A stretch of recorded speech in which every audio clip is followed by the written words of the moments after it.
আল্লাহর নবী বললেন, সাহাবীরা রে, যেহেতু আল্লাহ রাব্বুল আলামিন ওয়াজটা সমাপ্ত করে দিতে বলছে বাপজান, আমি বিশ্ব নবী আর ওয়াজটা বাড়াতে চাই না, এই মুহূর্তে ওয়াজটা সমাপ্ত করে দিলাম। তোমরা যার যার মতো তাই তাই বাড়িতে চলে যাও। আল্লাহ যদি বাঁচায় রেখে দেখা হবে আগামীকাল ইনশাআল্লাহ। নবী যখন বলে দিল, সমস্ত সাহাবীদের ভিতরে তখন 4 জন সাহাবী দাঁড়িয়ে গেল। 1 নাম্বার হলো আবু বকর, 2 নাম্বার হলো ওমর, 3 নাম্বার ওসমান, 4 নাম্বার হযরত আলী।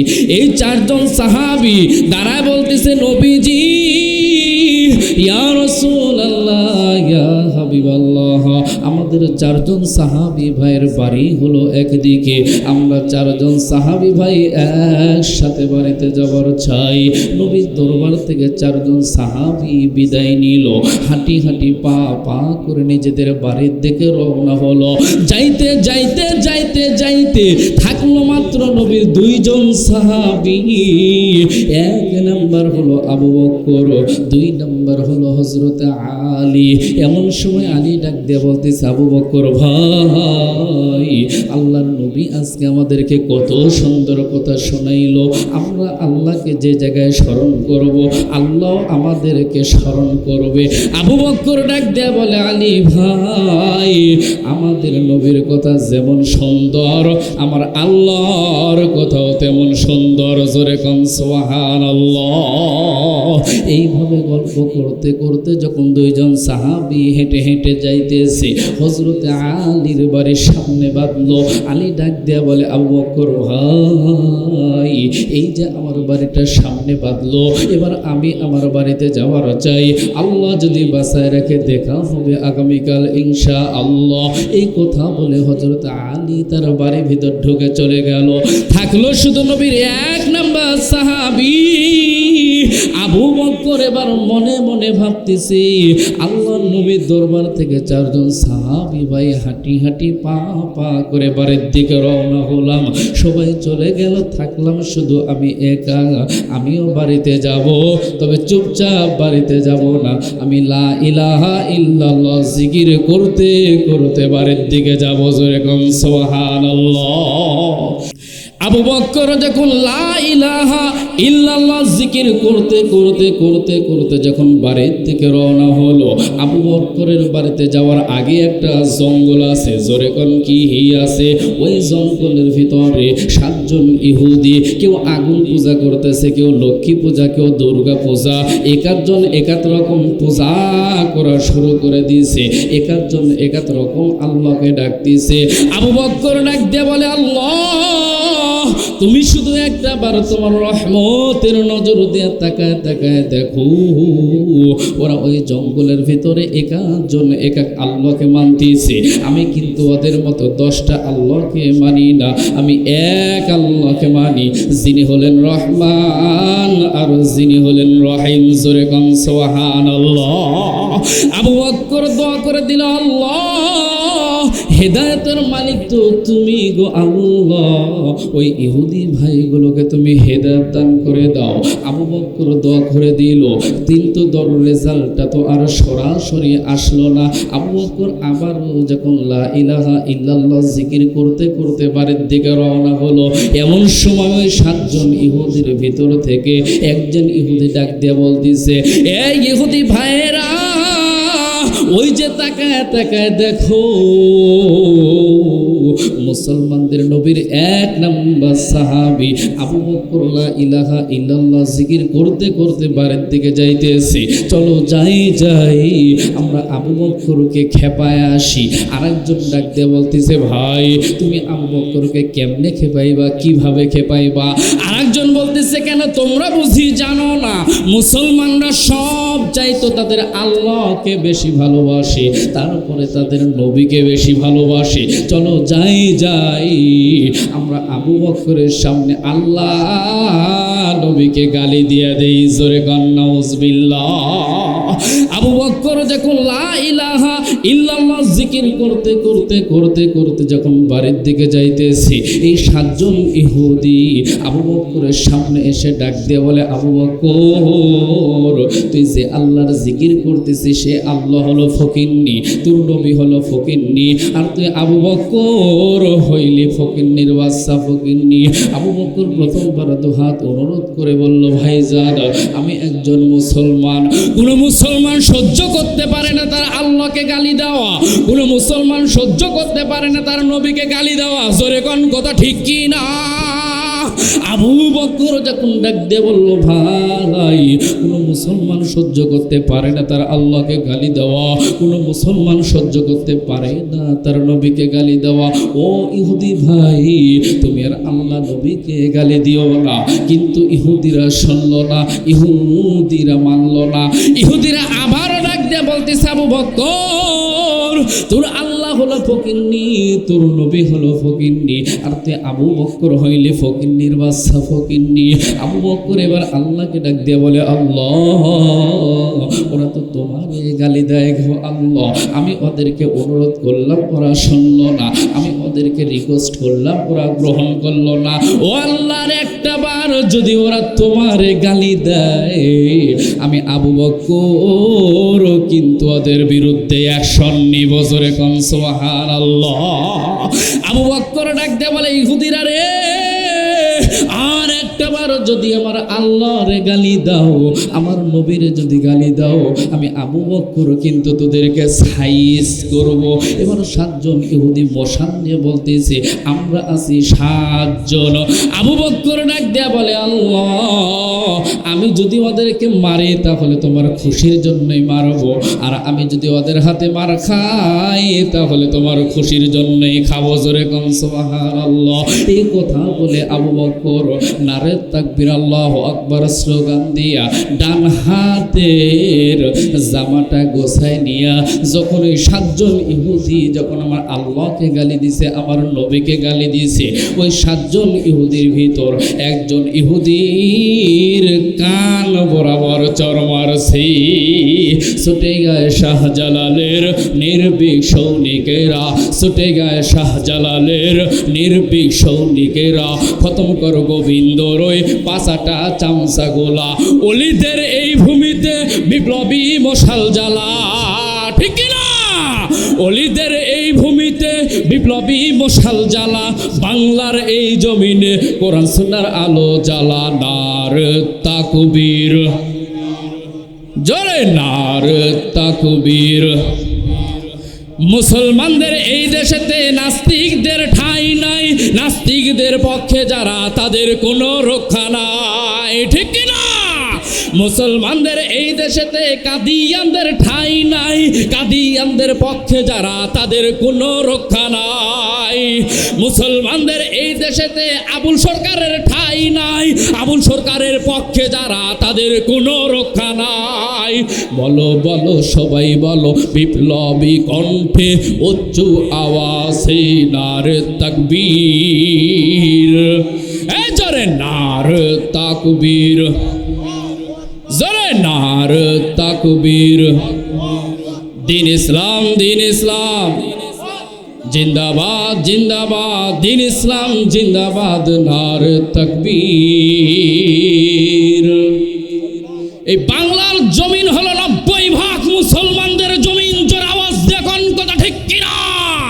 এই বাংলার জমিনে যারা কোরআনের বিপক্ষে কথা বলবে, হাদিসের বিপক্ষে কথা বলবে, আল্লাহর বিপক্ষে কথা বলবে, নবীর বিপক্ষে কথা বলবে, পর্দার বিপক্ষে কথা বলবে, দাড়ির বিপক্ষে কথা বলবে, টুপির বিপক্ষে কথা বলবে, মসজিদের বিপক্ষে কথা বলবে, মাদ্রাসার বিপক্ষে কথা বলবে, বাংলার জমিনে তাদের কোনো স্থান হবে না। জোরে আওয়াজ দিয়ে বলুন মুসলমান, গোটা ঠিক কিনা? বাংলার জমিন হলো 90% মুসলমানদের জমিন। কিরে ভাই, এতগুলো মরদ মানুষ বসে আছেন, তাকবীরের কোনো সাইজ না। আমাদের নাটোরে যদি 2টা মিয়া ঝগড়া লাগে তাহলে 1.5 কিলোমিটার দূরে থেকে শোনা যায়। আর আপনারা এতগুলো মুসলমান বসে আছেন, তাকবীরের কোনো সাইজই নাই। জোরে কোন কথা ঠিক কিনা? এটা আওয়াজ হল, আওয়াজ হল। যেটা মুসলমানদের দেশ,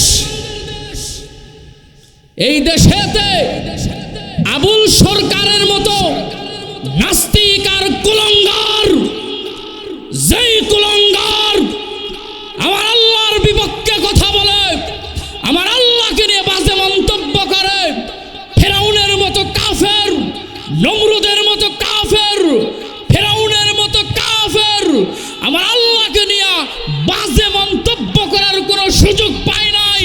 ফেরাউন নিজেকে আল্লাহ দাবি করত, মাঝে মাঝে আবার আল্লাহকেই ডাক দিয়ে বলতো, আল্লাহ আমি তো আসলে আল্লাহ নয়, আমি আল্লাহ মাঝে মাঝে সাজি, তুমি রাগ করো না। তারপরেও ফেরাউন আল্লাহকে নিয়ে বাজে মন্তব্য করার সাহস পায় নাই। এই কুলঙ্গার আবুল সরকার আমার আল্লাহকে নিয়ে বাজে মন্তব্য করছে। জোরে কোন কথা ঠিক কি না? এই জন্য যুবকদেরকে বলবো, অনেক মিছিল করছো, অনেক হরতাল করছো, অনেক অবরোধ করছো, অনেক আন্দোলন করছো, এবার একটা বার এই বাংলার জমিনে যারা আমার আল্লাহর বিরুদ্ধে কথা বলবে, যারা নবীর বিরুদ্ধে কথা বলবে, মাদ্রাসার বিরুদ্ধে কথা বলবে, মসজিদের বিরুদ্ধে কথা বলবে, শুধু নাউজুবিল্লাহ বললে পারে হক আদায় হবে না, বরং 90% মুসলমানদের দেশে ওদের জবানকে বন্ধ করে দিতে হবে। জোরে কোন কথা ঠিক কিনা? এই জন্য বলতেছিলাম মুসলমান বাবাজি, ওই 7 জন ইহুদি যখন আমার আল্লাহকে গালি দিছে, যখন আমার নবীকে গালি দিছে, আবু বকর আল্লাহ নবীর মহাব্বত নিয়া ওই একজন ইহুদির কান বরাবর ছড় মারছে। ওই ইহুদি আল্লাহর জমিনে ঠাস করে পড়ে গেছে। বাদবাকি 6 জন ইহুদি দেখেই মারছে দৌড়। ওরে বাবা, মুসলমানদের সরের যে সাইজ, ওরে কারণ মুসলমানদের সরের কি, মুসলমানদের সরের যে সাইজ, এই 6 জন ইহুদি দূরে যায়, খালি ভুলকা ভুলকা দেখতে আবু বকর কি করে, আবু বকর কি করে। এমন সময় আবু বকর ডাক দিয়ে বলে, ইহুদি রে, তোকে প্রথমবার বললাম আমার আল্লাহকে গালি দিস না, আমার নবীকে গালি দিস না, কিন্তু তুই আমার আল্লাহরে গালি দিলি, আমার নবীরে গালি দিলি। এখন তুই একটাবার তাকায় তাকা দেখ, তোর আশপাশে কেউ নাই। এবার ইহুদি একবার ডানে তাকায়, একবার বামে তাকায়, আর তাকায় তাকায় সত্যি তো আমার আশপাশে কেউ নাই। এমন সময় ইহুদি ডাক দিয়ে বলে, আবু বকর ভাই, আমার বড় ভুল হয়ে গেছে, ভুল হয়ে গেছে। ও আবু বকর ভাই, আপনি ভালো, আপনার নবী ভালো, আপনার আল্লাহ হলো আরো ভালো। জোরে কোন সুবহানাল্লাহ। আবু বকর ডাক দিয়ে বলে, ইহুদি রে, আর যদি জীবনে কোনোদিন আমার আল্লাহরে গালি দিস, আমার নবীর যদি গালি দিস, তাহলে ইমানি কওয়াতে শক্তি দিয়া এমন একটা চর দেব, আল্লাহর 7 তল জমিনের নিচে গাইরা যাবি। জোরে কোন সুবহানাল্লাহ। আবু বকর মনে মনে ভাবলো, এখানেই মনে হয় ঘটনা শেষ। আবু বকর আবার লা ইলাহা ইল্লাল্লাহ জিকির করতে করতে বাড়ির দিকে রওনা হলো। যেই মাত্র আবু বকর বাড়ির দিকে রওনা হয়েছে, এই 6 জন ইহুদি দূর থেকে পলায় পলায় দেখতেছে। আবু বকর যেই চোখের আড়াল হয়ে গেছে, বাদ বাকি 6 জন ইহুদি দৌড়ে আসছে। আসার পরে ডাক দিয়ে বলতেছে, কিরে নারায়ণ, তুই উপর হয়ে পড়ে গেল কে? নারায়ণ এখন ডাক দিয়ে বলতেছে, যাও গা, তোমাদের সাথে কোনো কথা নাই। আবু বকর যখন আমাকে চর দিল, আমি চিটপটাং হয়ে পড়ে গেলাম। তোমরা তো কেউ ছিলে না, তোমরা তো সকলেই পালায় গেছিলা। এবার 6 জন ইহুদি ডাক দিয়ে বলতেছে, এরে নারায়ণ, আমরা আবু বকরের সাথে শোধ দিতে পারলাম না, তাতে কি হয়েছে, এবার বুদ্ধিতে আমরা পারবো। 6 জন ইহুদি বলতেছে, কেমনে পারবা আর কিভাবে পারবা? আরেকজন ডাক দিয়ে বলে, শোনো তাহলে, এই মুহাম্মাদের আর আবু বকরের এদের দুজনের সম্পর্ক খুব ভালো। মুহাম্মাদের ভিতর আর আবু বকরের ভিতরে একটা ফাটল ধরাইতে হবে। জোরে কোন নাউজুবিল্লাহ। এগুলো কথা আপনারা কোথায় পাবেন? তাফসিরে রুহুল মানি খুঁজে দেখবেন, ফাদকুরুনি আযকুরুকুমের সুন্দর একটা ব্যাখ্যা এমনভাবে একটা টিকার দ্বারায় দেওয়া আছে। 7 জন ইহুদি বলতেছে, 7 জনের ভিতরে একজন ডাক দিয়ে বলতেছে, শোন, এই আবু বকরের আর মুহাম্মাদের ভিতরে সম্পর্ক খুব ভালো। শক্তিতে যখন আমরা পারলাম না, তখন আমরা একটা বুদ্ধি করব। বলতেছে কি বুদ্ধি? বলে এই মুহাম্মাদের ভিতর আর আবু বকরের ভিতর একটা ফাটল ধরাইতে হবে। বলে কেমনে? বলে আগামী কালকে আমরা মুসলমানদের নবীর দরবারে বিচার নিয়ে যাব। মুসলমানদের নবী হলো একজন ন্যায় বিচারক। জোরে কোন সুবহানাল্লাহ। ইহুদিরা কি বলতেছে? মুসলমানদের নবী একজন ন্যায় বিচারক। আমরা মুসলমানদের নবীর কাছে বিচার নিয়ে যাব। আগামী কালকে আমরা 7 জন মুসলমানদের নবীর দরবারে বিচার নিয়ে যাব। আরেকজন ডাক দিয়ে বলতেছে মুসলমানদের নবী তো সাক্ষী ছাড়া কোনো বিচার করে না, তাহলে কে সাক্ষী দিবে? বাদ বাকি 6 জন ইহুদি বলতেছে কেন আমরা দিব সাক্ষী? আমরা আছি, আমরা 6 জন সাক্ষী দিব। আবু বকর বিনা কারণে তুর গালে চর দিছে, ও তো এবার মোশান লিয়া করতেছে। ঠিক আছে, চল তাহলে আগামীকালকে মুসলমানদের নবীর দরবারে বিচার নিয়ে দাও। দুনিয়ার মুসলমান বাবাজি, এই 7 জন ইহুদি মুসলমানদের নবীর দরবারে এবার বিচার নিয়ে গেছে। মুসলমানদের নবীর দরবারে যা ডাক দিতেছে, ও মুসলমানদের নবী, তুমি কি তোমার সাহাবীদেরকে এই শিক্ষা দিতেছো? তোমার সাহাবীরা বিনা কারণে ইহুদিদের গালে ছড় মারে। কিতাবের লেখক কিতাবের ভিতরে লেখছে, ইহুদিরা যখন ডাক দিয়ে বলতেছে, ও মুসলমানদের নবী, তুমি কি তোমার সাহাবীদেরকে এই শিক্ষা দিতেছো? তোমার সাহাবীরা বিনা কারণে ইহুদিদের গালে ছড় মারে। আল্লাহর নবীর চোখ দিয়ে ঝরঝর করে পানি গড়ে আসছে। নবী ডাক দিয়া বলে, ইহুদিরা রে, আমার আল্লাহ কোনোদিন আমাকে এমন শিক্ষা দেয় নাই। আমি নবী আমার সাহাবীদেরকে কোনোদিন এমন শিক্ষা দেই নাই। কোন সাহাবী এমন কাম করলো? এবার 7 জন ইহুদি ডাক দিয়া বলে, ও মুসলমানদের নবী, সে যেমন তেমন কোন সাহাবী নয়, আপনার 1 নম্বর সাহাবী আবু বকর। আল্লাহর নবী ডাক দেয়া বলে, ও ইহুদি, তাহলে তোমরা কি কিছুই বলো নাই? 7 জন ইহুদি বলতেছে, আমরা কিছুই বলি নাই, কিছুই বলি নাই, কিছুই বলি নাই। বিনা কারণে আমাদের এই ভাইয়ের গালে ছড় মারছে। আল্লাহর নবী ডাক দেয়া বলে, তাহলে তোমরা কি চাও? 7 জন ইহুদি বলতেছে, আমরা বিচার চাই, আমরা বিচার চাই। ও মুসলমানদের নবী, আমরা বিচার চাই, আমরা কি কোনো বিচার পাবো না? আল্লাহর নবী ডাক দিয়ে বলে, ইহুদিরা, অবশ্যই অবশ্যই তোমরা বিচার পাবা, আমি নবী তোমাদের বিচার করে দিব। জোরে কোন সুবহানাল্লাহ। আরেকজন ইহুদি ডাক দিয়ে বলতেছে, বিচারটা কেমন হবে? লাল হবে না কালো হবে? সাদা হবে না ফর্সা হবে? আল্লাহর নবী ডাক দিয়ে বলে, ইহুদিরা রে, আবু বকর যদি তোমাদের গালে চর দিয়ে থাকে, এটা সাক্ষীর দ্বারা যদি প্রমাণ করতে পারো, তাহলে আবু বকরের গালেও চর দেওয়া হবে। আরেকজন ডাক দিয়ে বলতেছে, চরটা তাহলে কারা দিবে? তোমরা দিবে না আমরা দিব? আমরা দিব না তোমরা দিবা? আল্লাহর নবী ডাক দিয়ে বলে, ইহুদিরা, চরটা তোমরা দিবে না, চরটা আমরা দিব না।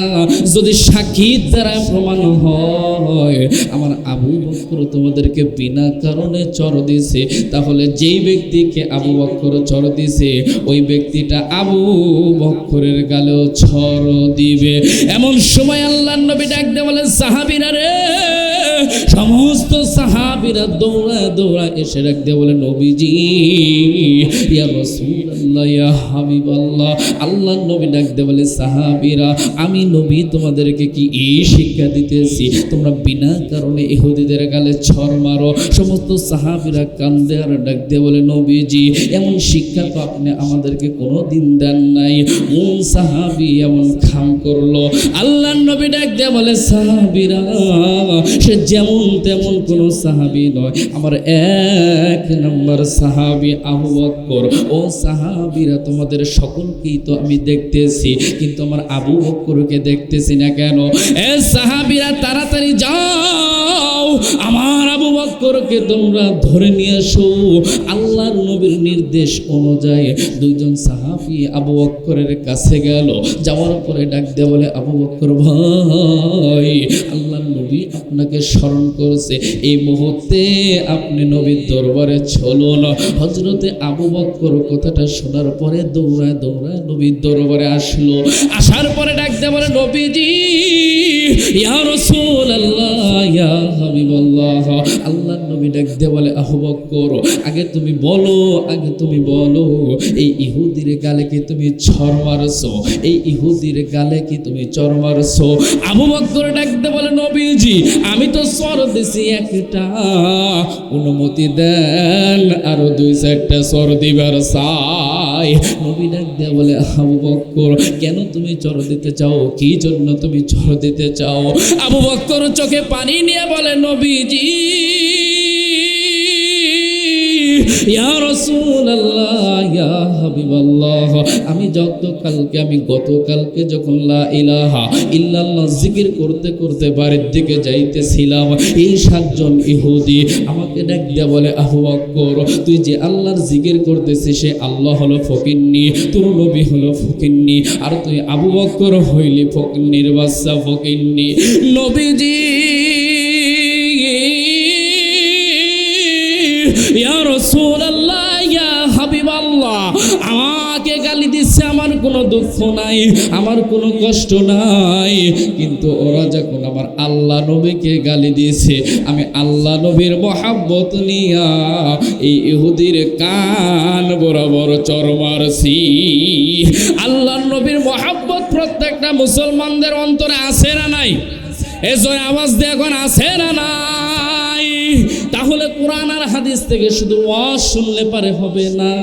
যখন আপনারা কোরআনকে মহব্বত করবেন তখন আল্লাহ রব্বুল আলামিন আপনাদের উপর আল্লাহর রহমত বর্ষণ করবে। জোরে কোন কথা ঠিক কি না? শুধু কোরআন আর হাদিসের ওয়াজ শুনলে পারে হবে না, এই কোরআনটাকে মহব্বত করা লাগবে। জোরে কোন কথা ঠিক কি না?